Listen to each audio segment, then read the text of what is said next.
Welcome to Drivenota YouTube channel. I am Nawal Tasfai from Finfinne University. Baga nagadaan gara YouTube channel Drivenota dhuftanii. Ani Nawal Tasfaidha. University Finfinne irraa kan tutorialii freshman dha kaasee haga department keessa jiru isiniif hojjechaa jirudha nuyi.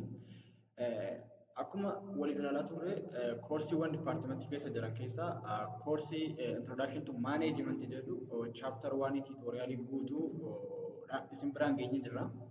Amma chapter 2 part 1 dha kan waliin ilaalu jechuudha. Chapter 2 kana jalqaba partiiwwan gurguddoo afuritti qoonnee isin biraan ga'uudhaaf qophoofnee jira kan qophii keenya xumuree jira. Amma chapter 2 part 1 dha kan waliin ilaalu jechuudha. Chapter 2 is all about planning function. Function yookaan immoo Funkshinii karoorsuu yookaan immoo karooraati kan nuti waliin ilaallu jechuudha. Chaaptarii kana jalatti paartii tokko jala wantoota gurguddoo ta'an sadiidha kan waliin ilaallu jechuudha. Pilaaningidha wal qabatee yookaan karoora wal qabatee wantoota gurguddoo kanaadha kan nuti waliin ilaallu jechuudha. We will go to see we will see together the meaning of planning, nature, and the importance of planning together. Jarreen kana sadan isaanii bakka tokkotti kan ilaallu jechuudha. Planning jalatti wantoota gurguddoo nuti ilaallu kana jechuudha. Let's start from meaning of planning. As we try to touch in chapter 1, 5 basic managerial function. There are 5 main managerial functions. Managerial function yookaan immoo iyyuu gaheewwan manaajara tokko kan hoggana tokko irraa eegaman gurguddoo shanii jennee akka chaaptarii tokko jalatti tuqna sana isaan keessaa planning isa tokkodha.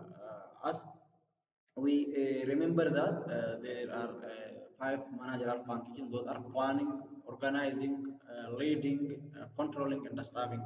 Isaan jenne san keessaa planning is one of the managerial functions. Gara hiika isaa osoo deemin dura akkana wal yaadachiisuun gaariidha jechuudha dursa. Hiika pilaaningii yookaan immoo yuuhiin karoorri maali isa jedhu yommuu wal ilaallu planning is a dynamic process of making decision today about future action. It is a process by itself. Karoorri jechuun karoora jechuun adeemsa mataa isaa jechuudha yookaan stepidha jechuudha. It is a process of making decision about today about future action.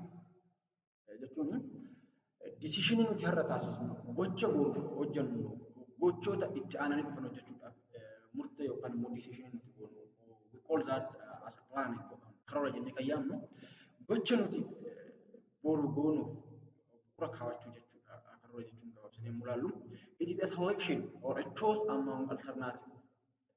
When we set our planning, we may face many alternatives. In a case of planning, we have to select or we have to choose the best one among the alternative. Alternative yookaan immoo wantoota walitti yommuu karoora baafannu sana keessaa karoora yommuu baasnu achi keessaa waan karaa kana nu fayyada karaa kanaadha kan iddoo sana nu geessuudhaaf galma barbaanne sana nu gahuudhaaf isa jedhu karaa nuti itti filannu jechuudha. What mission or objective be achieved? Isa jedhu karaa galma gahuu barbaanne sana iddoo gahuu barbaanne sana gahuudhaaf wantoota nu barbaachisan kun alternatiivii nu barbaachisan alternatiivota jedhamu isa karatti filannu karoora jechuudha. What action should be taken? What organization position be assigned? How the end can be achieved? Wantoota gurguddoo kana jechuudha. Yommuu karoorsinu wantoonni gurguddoon nuti ilaaluu qabnu what action gocha kamiidhaan gara kamiin waan kana organization kam keessatti immoo iyyuu wanta kana kan raawwannu waan jedhu jechuudha kan nuti ilaallu akkasumas immoo iyyuu what organization position be assigned organization jiran keessaa iddoo kamitti waan kana kan assigned waan kana kan waan jedhu kan ilaallu jechuudha. It is a bridge the gap between where we are now and where we wanted to be in a future.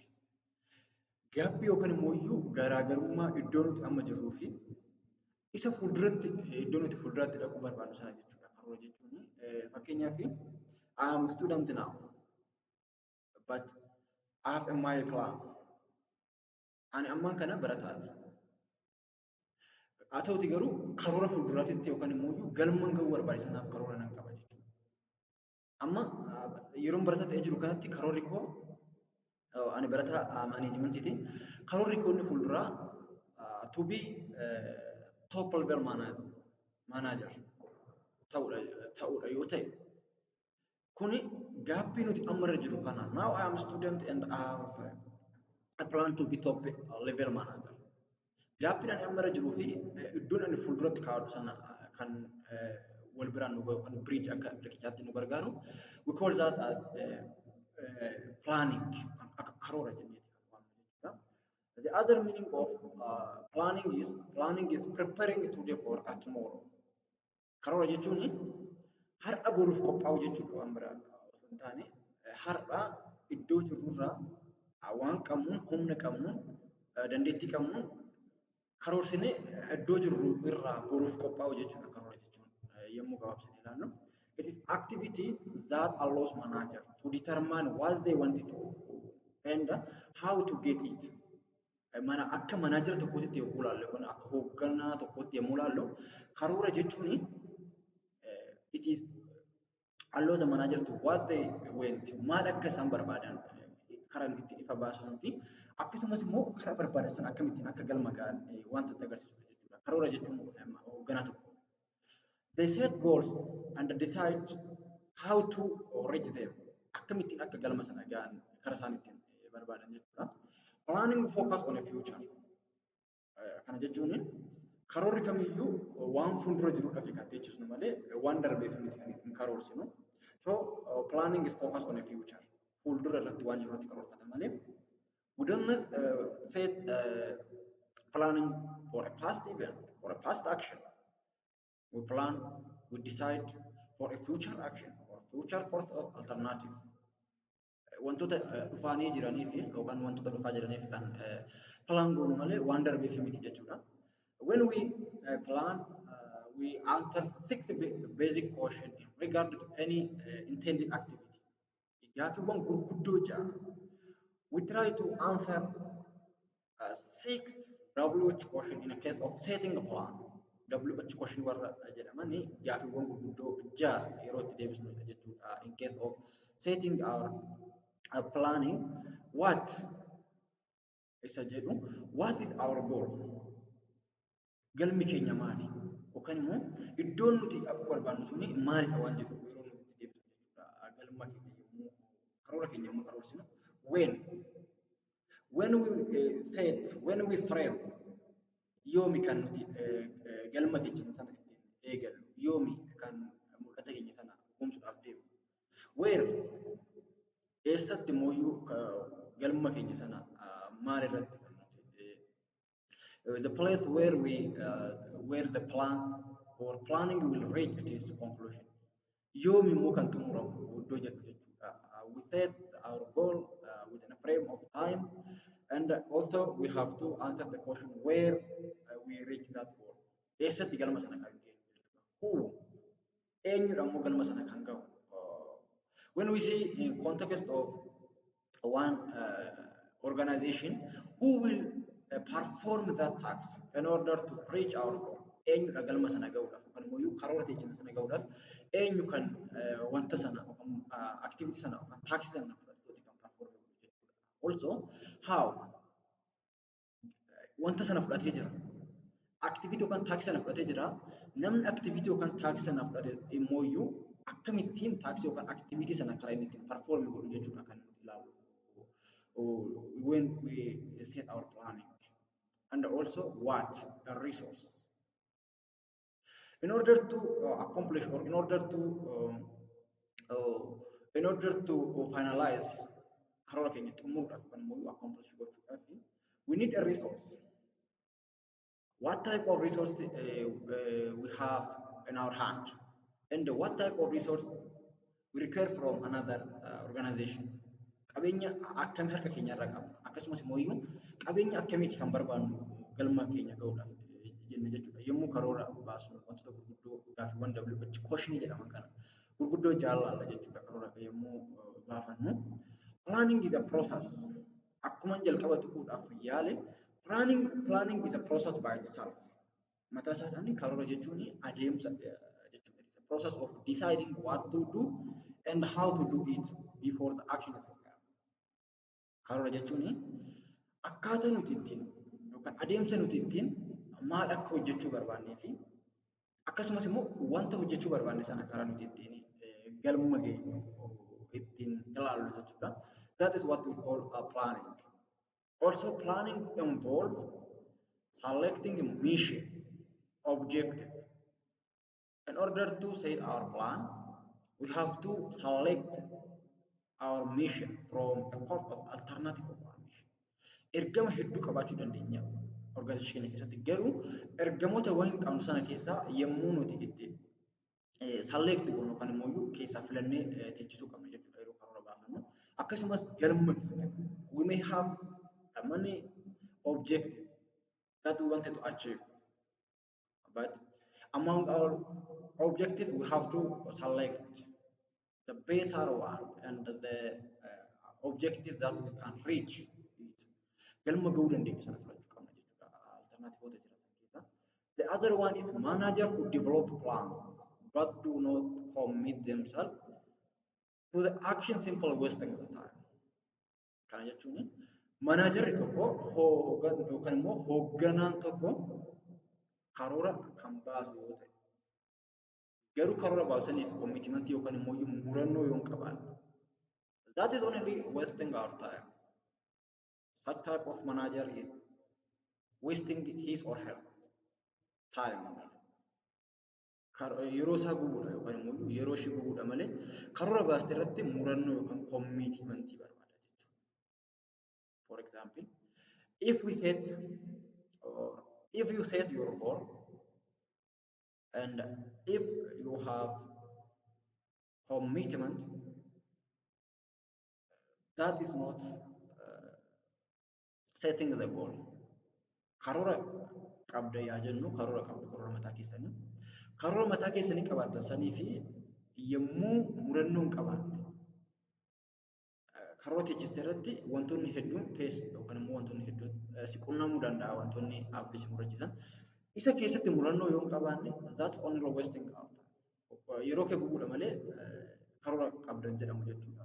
Wantootuma sitti dhufanii fi yemmuu kanatti karoora keetirraa dhaabbattu that is only waste time. Yeroo kee gubaa jirta malee karoora qabda jechuu miti jechuudha. Outcome of planning function is plan. In the case of setting our plan, we have outcome. Outcome you can move karoora yemmuu teechisnu outcome waan nuti argannu ni jiru. Isaan keessaa written document that specify course of action. A firm will take. Barreeffama teechisna karoora keenya maal akka hojjennu yoom akka hojjennu eenyu akka hojjennu qabeenya harkaa qabnu barreeffamaan kan nuti teechisnu jechuudha. Kanaadha walumaa galatti waan hubachaa jirtan fakkaata. This is all about the meaning of planning. The other subtopic is nature of planning. Now we're going to discuss about the nature of planning. From the beginning, we try to see together the meaning of planning. What does we plan? How we can perform the planning? And who can perform the planning? The frame of time we have to perform in order to perform our planning. And now we are going to see together the nature of planning. The following point can highlight the nature of planning. Why planning seenuudhaan dura qabxiilee kana gadi yookaan ibsawwan kana gadi yommuu ilaalle waa'ee planning haalaan hubachuu dandeenya jechuudha. The contributing of planning to the purpose of objective. Objectividhaaf yookaan immoo galma kaawwanne sanii fi karoorri keenya faayidaa maalii qaba? Kan jennu jechuudha. Faayidaa maalii qaba isa jedhu erga ilaallee booda it is very critical to understand the nature of planning. Every organization is established or exists for the accomplishment of a group purpose or objective. Now, we see the meaning of organization in other topic. Organization is a group of people, a group of two or more than two people. They set or state their own goal to accomplish the group purpose. Jennee jirra mire. Erga kana jennee booda organization kamuu galma mataa isaanii qaba. So the purpose of any plan, purposing karoora kamiitiyyuu, and it is derivative or supporting plans is to facilitate accomplishment of organizational objective. Faayidaan karoora kamiitiyyuu akkasumas immoo iyyuu karoora guddaa qabaachuu dandeenya. Karoora guddaa jalatti sabordinate yookaan immoo karoortawwan yookaan chainiiwwan bireenchiiwwan garaagaraa qabaachuu dandeenya. Karoora keenya jalatti faayidaan isaa walumaa galatti to facilitate accomplishment of organization. Galma barbaadame sana kan nuti ittiin geenyu akka haala nu mijeessanidha jechuudha. Faayidaan karoora kamiitiyyuu. From the beginning, the nature of planning is primacy of planning. In order to talk about the primacy of planning, we have to remember that there are 5 basic managerial functions. Those are planning itself, organizing, staffing, directing or leading or motivating, controlling isaan jennu kuni managerial function gurguddoo shanan. And how we can call planning as primacy yookaan immoo akkamittiin karoora jalqaba jennee fudhannaa jedhu wallaallu jechuudha. Planning keessa planning is primacy or primary for other managerial function. Managerial function gurguddoo shanantu jira garuu karoorri isa jalqabaati isaan shanan keessa. However, planning presides the execution of all managerial activities or all managerial function hunda kan dursudha jechuudha. Because all other managerial function must be planned if they are to be effective. Managerial function kun effective kan nuti isa other managerial function ittiin dhufnu jechuudha. If our planning is effective, we can deal with our other 4 managerial function. In that case, we can call our planning as primary or primate for other managerial function. Kajennu jechuudha. Although in practice, all the function mesh a system of action, planning is a unique. You see here a unique. It involves establishing objectives necessary for all group of effort. Planning jechuun for managerial objective ta'an sana afraniif warra hafaniif jechuudha. Establish objective for a necessary group of effort. Objective kan ta'e jechuudha planning keessatti jechuudha. After we set our objective, we can go further to other managerial function. After we establish our all necessary effort, we make or we can go to organizing, leading, staffing, and controlling. The other one is the entry of this initiating, exercising, and activity of managerial function of the group, organizing, staffing, directing, controlling, bring the objective formulated during the planning into operation. Kana jechuun staffing, organizing, directing, controlling kan jennu kuni galma nuti yemmuu galma yookaan immoo objective yeroo nuti planning itti teechinu sana dagaagsuudha yookaan immoo akka isaan firii godhatan taasisuudha jechuudha. Itti aansee kan jiru kanaafidha jalqaba kan jennee karoorri hunda dursaayyuu. In fact, the concept of special control would be unthinkable without planning, because any attempt to control without plans meaningless, since there is no way for a people to tell whether they are going to they went to go the result task. Kana jechuun Yoo karoora hin qabaanne karoora keessatti kan galma keenya teechisu jennee jirra. Asirra maa jira fankishii keessa kontiroolii yookaan immoo iyyuu to'annoo yommuu fudhanne karoora nuti qabnu irratti kan galma nu qabnu irratti hundoofnetti kan kontiroolii gara kontirooliitti dhufnu without setting our plan we can go to controlling because we have no attainable goal. Galma mataa keenyaa waan hin qabnee fi diversion jira yookaan immoo hanqinni jira jechuudha fi karoora qabaachuu qabna jechuudha kontiroolii keessa seenuudhaaf. The other nature of planning is pervasive or universality of planning. Pervasive yookaan immoo planning organization kam keessattuyyuu manaajara kamirrattuyyuu levelii kamirrattuyyuu barbaachisaadha waan ta'eef we call that pervasiveness of or universality of planning. Planning is a function of all managers, although the character and the base of planning varies with each manager authority with the nature of a policy and the plans outlined by supervisor. Kana jechuun manaajarri tokko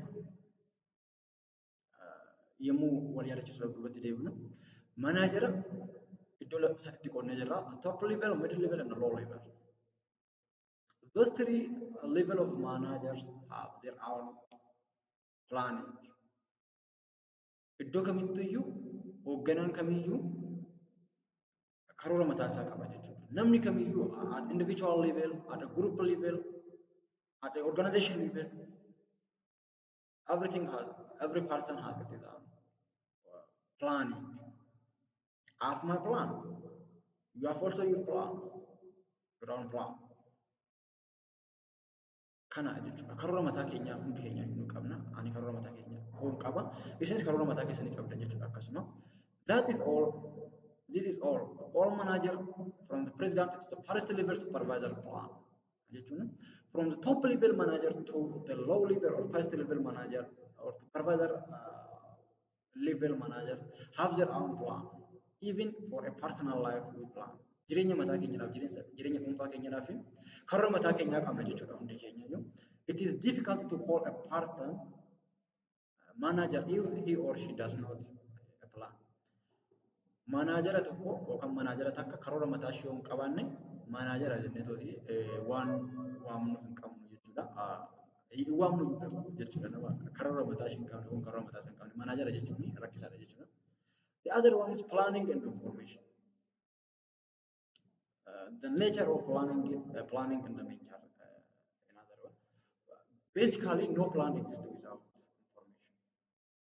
When we set our planning, or when we say establish our planning, we have to gather information about the activities that we're going to perform, about the objectives that we are going to set. To the plan manager have gathered or collect the relevant information from around the environment. Manager tokko karoorsuudhaan dura wanta karoorsana galma karoorsanaaf to make attainable his or her goal, they have to gather the information from around their environment. Naannoo sana information fudhachuu qaban jechuudha. The other one is planning. Planning is continuous process. Karoorri wanta adda ciccituu miti yookaan wanta yeroo gabaabaa keessatti qofa raawwatu miti. Planning is a continuous. It is not intermittent process. Planning deal with the future, and the future is full uncertainty. Karoora jechuun it is full about uncertainty. Here, planning is subject to the revision. Fuuldurri keenya beekamudha. As we touched in a previous, akkuma jalqaba tokkodhaaf yaalletti karoorri waan fuuldura keenya kan kaawwannudha jechuudha. It is setting the goal today for the action for a plan future action isa jenna sana. Planning yookaan karoorri keenya wanta gara fuulduraa bakka ta'ee jirutti it is a continuous until we reach our goal. And even after we reach our goal, we have to continue to plan it, revise it, revise good and karoorri keenya yommuu kamiyyuu hojii tokko yoo xumurre karoora sana xumurre malee hojii sana xumurre malee karoorri keenya hin xumuramne jechuudha. Inni by itself ni ilaalla gara dhumaatitti. Jaafuma irrattu kan itti dhufne jechuudha. Planning is a means to end. Karoorri karaa nuti ittiin galma waan tokko geenyu kan karaa nuti ittiin waan tokko xumurudha. Planning is not in by itself. Kana jechuun hojii karoorsine tokko fidne malee wanta karoorsine tokko fidne malee karoora keenya xumurre jechuu miti. Our plan is continuous every time. Karoora keenya yeroo kamiyyuu kan hin xumuramne jechuudha. It is a means to achieve our goal, but it is not end by itself. The other nature of planning is plans are arranged in hierarchy. Hierarchy mataa isaanii qaba karoorri. Plans are a first set for the entire of organization. Gulantaa mataa isaanii qabaatan malee karoorri organizationii guutuudhaaf guutummaa organizationii tokkootiif kan inni ta'u jechuudha. The corporate plan then provide the framework, basic guideline framework for the formulation of divisional, departmental, sectional goals. We have inter-organization. We have organization as a whole. But we may have many sectional, many departmental. So we have to divide. Isa sana raabsina jechuudha karoora keenya sana. Karoora guddaa sana. Erga sana booda karoora keenya jalatti arrangementiin isaa kan nuuf jechuudha. Karoora keenya departmentii sana jalatti karoora isaa kan nuuf jechuudha. Each organizational component set its plan, program, project, budget, plans isa ilaalladha program, project, budget, resource requirement ni ilaalla topic biraa jalatti. Ammaa fi hierarchically yookaan immoo iyyuu gulantaa qaba akka jennu as a shown in a figure below, as summed up from sectional plans, thus turn from department plans, finally the different divisional plans summarized. Corporate plan. Corporate plan yookaan strategic plan dha jalqaba organization tokko keessatti kan nuti irraa eegallu jechuudha.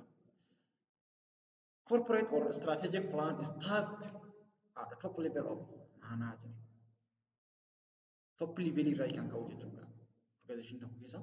Itti aansee departmental or divisional plan, sectional plan dha, operational plan first level plan itti kan dhufu jechuudha. Erga waa'ee meaning of planning, we talk about meaning of planning. Also, we try to understand the nature of planning. Now we're going to see the importance of planning. What's the importance of planning for one organization? What's the importance of planning for at individual level, at organizational level, at a group level? Faayidaan karooraa akka nama dhuunfaatti, akka organizationitti, akka groupiitti maalidha? Kajennudha jechuudha kan laallu gabaabsinetti kan nuti ilaallu. The importance of planning to provide direction and a sense of a purpose. Karoora jechuun wanta dura kaawwannuudha. To provide our direction, kallattii kan nu qabsiisu jechuudha. And also sense of a purpose. Barbaachisummaa galma keenya kan nutti agarsiisu jechuudha. It is through planning that is establish our objective. Karaa nuti ittiin galma keenya waan ta'eef provide our direction. Plan focus attention on specific target or the point we're going to short. Direct employees effort toward important outcomes. Once organization knows what they can do and can't do over the future. Organization tokko wanta inni hojjechuu danda'u, wanta hojjechuu hin dandeenye kan ittiin karaa ittiin adda baasu jechuudha karoora jechuun. The other one is planning reduce uncertainty and accept the future, preparing for the change. Karoora jechuun wantoota nu mudataniif, challenge nu mudataniif karaa ittiin mitigate goonu kan karaa nuti ittiin hir'isnu jechuudha. Planning based on scientific and a careful forecast future. In order to make planning, we have to based on scientific or careful forecasting. Tilmaama of eeggannoo qabu tokkoon kan hojjennu waan ta'eef uncertainty hir'isa jechuudha. Yommuu karoorfannu jechuudha. Anticipating and preparing for a possible future. Their environment through planning, anticipating and preparing for a future. Change enable managers to control their environment. Naannoo isaanii karaa isaanii ittiin to'achuu danda'an yommuu isaan karoora kana qopheessan. In doing so, planning is answer what if question. Osoo kara kanaan ta'e akkami? Osoo kara kanaan deemnu ni milkoomna kan jedhu gaaffii akkanaa kan ibsu jechuudha. The other purpose of planning is it provide basic for controlling. Akkuma jenne 5 managerial functions keessaa isa tokkodha. Other 4 managerial function depend on planning. Planning irratti kan isaan hundaa'an jechuudha. Other managerial functioniiwwan isaan sun. Isaan keessaa controlling gochuudhaaf we have to set our plan first. Planning ni galma keenya teechisa. Galma keenya san keessatti mul'ata qabnu sana akkamittiin karaa geenyu ni teechifanna jechuudha. Outcome keenya sana. Gaafa control dhageenyu is that our outcome is correct or is that it need another correction action? Isa jedhu fudhachuudhaaf akka controlling way karaa guunuuf kan nu gargaaru jechuudha. It forces manager to see organization system. When we said planning, manager forces to see the organizational system. Organization system keessa jiru sana hunda isaa karaa itti ilaaluu danda'u jechuudha. Promote efficiency. Planning provide opportunity for greater utilization of available organizational resources. Because in a planning we determine how many resources are necessary to reach our goals. Akkuma jalqaba isiniif tuqe jechuudha. Yommuu karoora karoorfannu wantoota nuti qabnu qabeenya nuti harkaa qabnu ni barra. Qabeenya harkaa qabnu kanaan immoo galma gahuu barbaanna sanaan irratti sana keessatti qisaaseensi akka dhabamu qabeenya qabnu galma barbaadamne akka geenyu barbaanne akka geenyudha kan nu gargaaru jechuudha. It provide basis for corporate and coordinated effort. Walitti hidhatiinsa corporate and corporate gamtaa akka qabaannu hidhatiinsa akka qabaannu kan nuti taasisu jechuudha.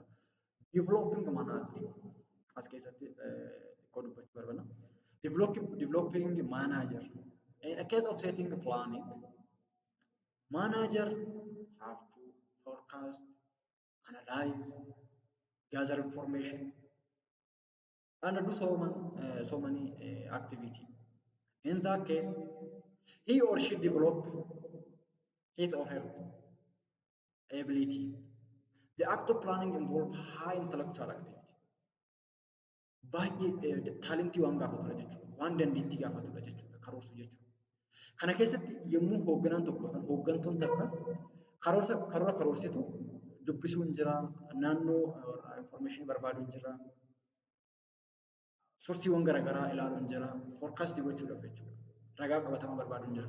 Yeroo kana dandeettii isaa yookaan karaa isheen itti cimsatu jechuudha. Develop the manager. It is all about that. Kana jennee limitationii mataa isaa qaba karoorri. Wanti kamiyyuu faayidaa mataa isaa yommuu qabaate hanqina mataa isaa qaba jechuudha. Naannoo irratti hanqina mataa isaa qaba jechuudha karoorri illee. Planning is risky because planning is all about setting our goal for a future course of action or deciding tomorrow today for a future action jennee jirrani. Isa keessatti fuuldurri keenya uncertainty hin beekamu wanta ta'u. So planning is risky. Absence of accurate and adequate data. Yommuu karoorsinu sana ragaa sirrii hin taane, data sirrii hin taane fudhachuu dandeenya. That is risky for our planning. And it is difficult to complicated tasks. Karoorsuu jechuun hojii ulfaataadha, hojii walxaxaadha. But need more intellectual activity. But need for emphasis. xiyyeeffannoo guddaa barbaada jechuudha. Baay'ee ulfaata jechuudha. Planning involve complex and independent decision. Those require patience and commitment. Karoora jechuun akkuma isin jedhe hojii kompleksii ta'ee fi interdependent decision barbaada. Isa keessatti maal barbaada? Obsa barbaada. Commitment barbaada yookaan immoo murannoo barbaada jechuudha. From those who are involved in a planning process, namoota planning process irraa maaltu eegama jechuudha. Manaajara tokkorraa yookaan manaajara takkarraa murannoo mataa isaa yookaan murannoo mataa ishee qabaachuu qabda akkasumas obsa gaafata jechuudha. So due to it is a very complex and interdependent work. It is not silly work. It is not simple. Hojii salphaa miti jechuudha. It is expensive and time consuming. Kana yommuu jennu gatii kaffalchiisaa time consuming yookaan immoo yeroo waan nyaatudha. When we set our planning, we require financial, physical and human time resource. Humna namaa barbaada, qabeenya barbaada, yeroo barbaada. Kana jechuun karoora karoorsuudhaaf humna namaa bakka nu barbaachisetti nama karoora hojjechanaaf we have to pay for his service rendered in order to set our planning. Another case, alternate financial, when we pay for that a person who set our planning. The collection of necessary data from various sources, the analyze, organizing, and interpreting the data consume a time and require huge amount of financial outlay. Data erga funaannee booda data funaannee sana analyze, interpreting yookaan immoo data sana ulaaluudhaaf iyyuu yeroo hedduu barbaada jechuudha. Karaa biraan yeroo fudhatee nama isa sana nu interpret godhuuf karaa nuti itti kaffallu maallaqa nu baasa jechuudha. It affects by external factor. External factor wantoota garaagaraadhaan kan inni affected ta'u. Kanaafuu planning has its own limitations. Isa jennudha. External factor can put strain on a success of planning. After we set our goal, our plan may face many external factors. Those external factors may put strain. Duubatti deebi'ee yookaan immoo ba'aa garaagaraa irratti fe'uu danda'a jechuudha. This factor could be external imposition, government intervention, natural calamity, import-export policy, taxation and labor that can limit the success of planning. Wantoonni kunniin wantoota karoora keenya irratti dhiibbaa taasisan jechuudha. Alaanis ta'e keessan wantoota dhiibbaa mataa isaanii qaban jechuudha. Karoora galma ga'insa karoora keenyatti gama mootummaadhaanis ta'e gama keessaatiin wantoota mirkaana qabeenya keenyatii fi karoora keenyatii fi dhiibbaa fiduu danda'an jechuudha.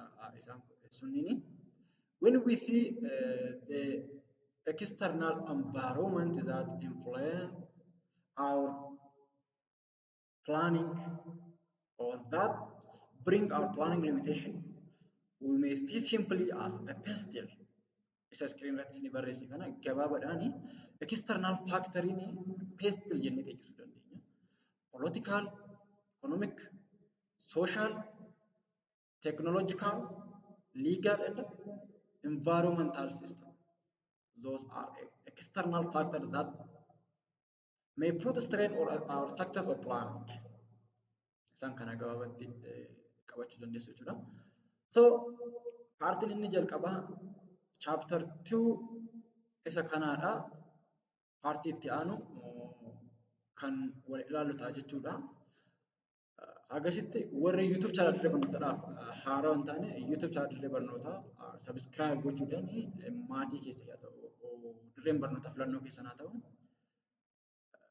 Inni itti aanu isa kana viidiyoo kana akka kitaaba keessaniitti yookaan akka moojula irra jirutti chapter 3 chapter 3 jechuudha. Chapter 2 waa'ee evolution of management isa jedhudha. Theory waan ta'eef kan irra dabarre yookaan barbaachisu ta'e viidiyoo biraa kophaatti isiniif hojjenna. Kana akka chapter 2 tti kan nuti irraa eegalle jechuudha. Inni itti aanu chapter 2 part 3 dhaan part 2 dhaan kan nuti walitti deebinu jechuudha. Agasitti nagaadhaan nu tura.